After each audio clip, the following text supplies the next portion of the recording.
congressional rock star Ted Lieu joins us now. Good morning, Ted Lieu. Good morning, Representative. Good morning. Wow. Are you as, I don't know, combination hopeful and terrified as I am about the election?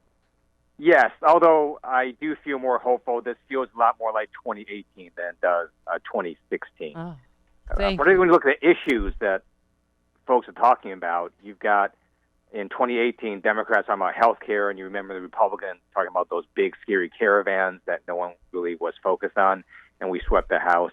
Yeah. And now we're talking about health care again in the pandemic, and then you got the president talking about Confederate monuments and other random stuff, and I think we're going to sweep again in November.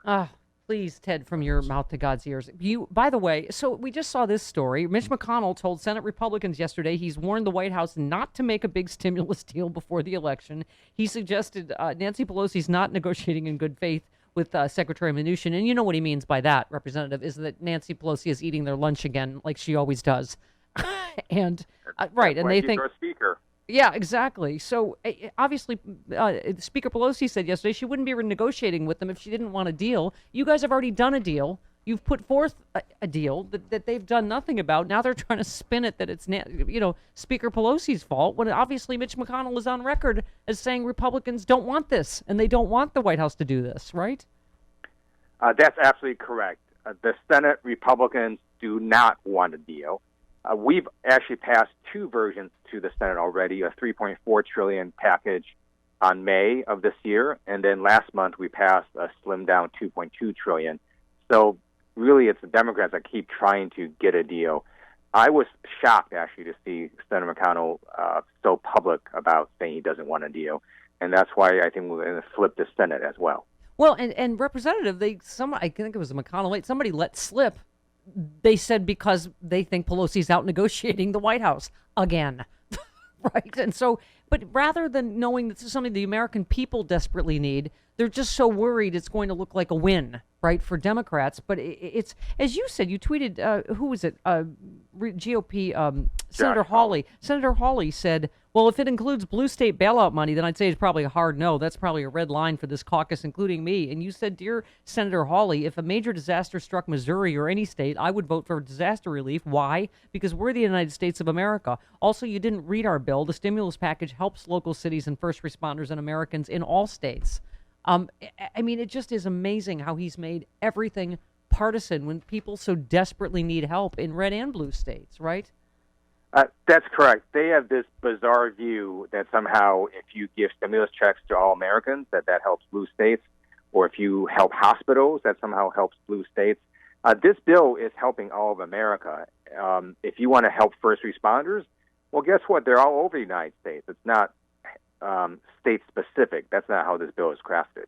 And we know the reporting that they deliberately didn't address this because they thought it was only going to hit blue states. And now, as you know, it's primarily in swing states, in red states, in battleground states, and 31 states are in the red zone. So it's their own people that they're opting not to help. This pandemic could not have been mismanaged any worse. And the American people are seeing that. It's one reason Donald Trump and the Senate Republicans are flailing at the polls. But you're right, Wisconsin, a crucial swing state, is now having record hospitalizations because of this virus surging. And I think the American people are going to deliver a verdict in November that they understand the Trump administration has been one of the worst in U.S. history. Yeah, and you said it best on Twitter, as usual, Representative. You said because the virus doesn't care what Donald Trump says. The virus does care if you engage in social distancing and wear a mask in public. Basically exactly the opposite of Trump's super spreader rallies. And now we have more reporting that they knew this, Congressman, after Labor Day. They knew this was spiking and right in going into red zones everywhere while Trump continued to say the opposite in public. They've known this since early this year, according to the Bob Woodward book, and the evidence just kept mounting, and they kept privately acknowledging it, but then publicly ignoring it, and it's coming back to bite them. If you look at poll after poll and you ask American people what's the number one issue they want us to work on, it's basically this pandemic, and you have Donald Trump out there talking about 27 random things, while Democrats are focused on healthcare and the pandemic, and I think that's what's going to bring Joe Biden a victory in November. Congressman, can I talk to you about, obviously, most of my listeners and viewers, Their concern is obviously a free and fair election, and there is a new horrifying story every day, isn't there, of Republican voter suppression techniques. The latest one, of course, the post office, key swing states that may well decide the race, recording some of the nation's most erratic mail service, as a record number of Americans are relying on the Postal Service to deliver their ballots, according to new data. They have particular implications for states with strict voter deadlines. Michigan, Wisconsin, Georgia, for example, do not accept ballots that arrive after Election Day, even if postmarked before. North Carolina, postmarked ballots must arrive within 3 days of the election. In Detroit, where Democrats rely on heavy turnout to carry the rest of Michigan, only 70% of first-class mail was on time that week, compared with 92% at the start of the year. Same thing, Wisconsin, letter carriers in Michigan saying supervisors pressing them to focus on packages instead of ballots. I mean, are you confident that we are fighting this as many ways as we can, and we are prepared for all of these voter suppression techniques? The one thing that Donald Trump Republicans cannot do is stop you from voting. They can try to make it harder, put obstacles in your way, right. But we've seen the American people largely already overcome that with, as you said earlier, about 40 million people have already voted. That is extraordinary.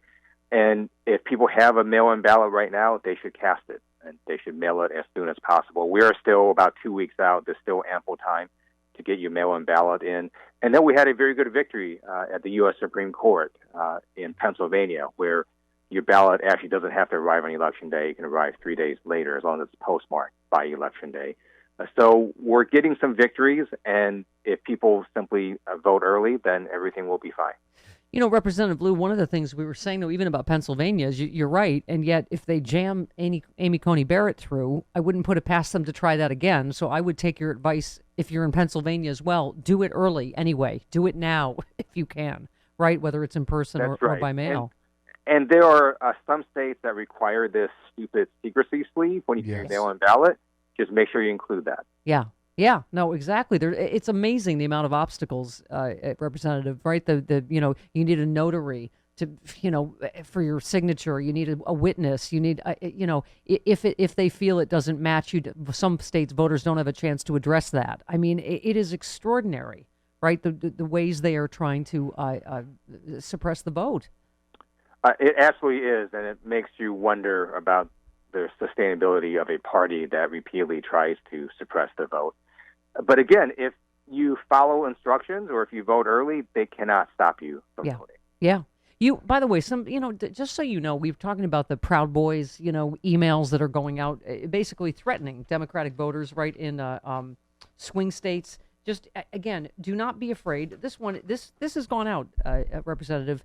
We're in possession of all your information. You're currently registered as a Democrat. We know this because we gained access into the entire voting infrastructure. You will vote for Trump on Election Day, or we will come after you. Change your party affiliation to Republican to let us know you received our message, and we'll comply. We will know which candidate you voted for. I would take this seriously if I were you. Good luck. So the FBI, of course, is investigating, but, that's going on. In Tennessee, a poll worker was fired after he turned away voters who were wearing masks and T-shirts that said Black Lives Matter. As you know, state law prohibits you from wearing items with the name of a political party or candidate, but Black Lives Matter or I Can't Breathe, those are not violations of law. I saw one policeman at a poll center that had a Trump-Pence face mask on, right? I mean, it's just we are going to have to expect that people are going to try to intimidate you and frighten you between now and Election Day, right? In some places, and the good news is they are cracking down on all of those transgressions. We know that police officer, the police department actually said what he did was wrong, and they're looking into the case. And then in terms of that email, the public reporting also sort of interviewed some of the people that got it, and it's pretty clear, at least the people that got it thought that it was no big deal. It was just sort of some sort of spam email. And the truth is, no one actually knows how you voted. Yeah. So sort of a stupid email to begin with. I, for one, love when you use the word stupid on Twitter. When you're like, Pennsylvania, use that stupid secrecy envelope you have to use. Yeah, I probably overused that word, but I think it does describe a lot of reality. It's a good word in Trump's America. And finally, I loved your tweet. You said some people think boaters are the secret turnout weapon for Donald Trump. You know what's much a more massive voting bloc? Everyone who's ever been bullied or mocked because we were somehow different. We're going to overwhelmingly turn out for Joe Biden and Kamala Harris. And it just can't be said enough, right, Representative, that decency is on the ballot, right? It absolutely is, and I cannot believe there are members of the Trump campaign going after Joe Biden stuttering. Yeah. I think that just turns people off. And when President Trump went after Joe Biden's son, I thought that was quite disgraceful in the first debate, and we saw the American people react negatively to it. Well, and I said this yesterday, Congressman, is that, do you know how many people have lost, including me, including most people I know, have lost someone to an opioid death in America? The fact that, they're mocking someone whose son has overcome an addiction problem and had a loving, and, his father sent loving texts to him while he was in rehab. They think somehow that's hurts Joe Biden? Frank Luntz, Republican pollster, basically went off on the Trump campaign saying that their focus on Hunter Biden was completely misplaced and the American people don't care about that issue at all. Yeah, and particularly to a man that people know has lost his wife, child, and has lost a wife and 2 children already in his life. And, the one son that as Joe Biden so eloquently put it, that he's so proud of him, that he overcame this. It's just, I think you're right. There is something that's happening here, Congressman, that's not even partisan, that is just about human decency. Look at all these Republicans, Admiral McRaven and, Chairman Steele yesterday, just coming out and saying we are voting for decency. That's absolutely right. And going back to normal again. Yes. Yeah. Oh, I need a nap, Congressman. Yeah. I would like to go a weekend without even thinking about what's going on in the White House. We can't get a break from this guy. He pushes himself into our face 24/7. I'm sick of it. Get me a Blue Nami. Get me a new president. Yes. Get me 100 Ted Lieu's in Congress, and then we'll get some stuff done. Congressman, always a pleasure. Thanks so much for taking time. Thank you. I always love being on your show. All right. Thank you, Ted. Okay, there he goes. From the great state of California. That's right.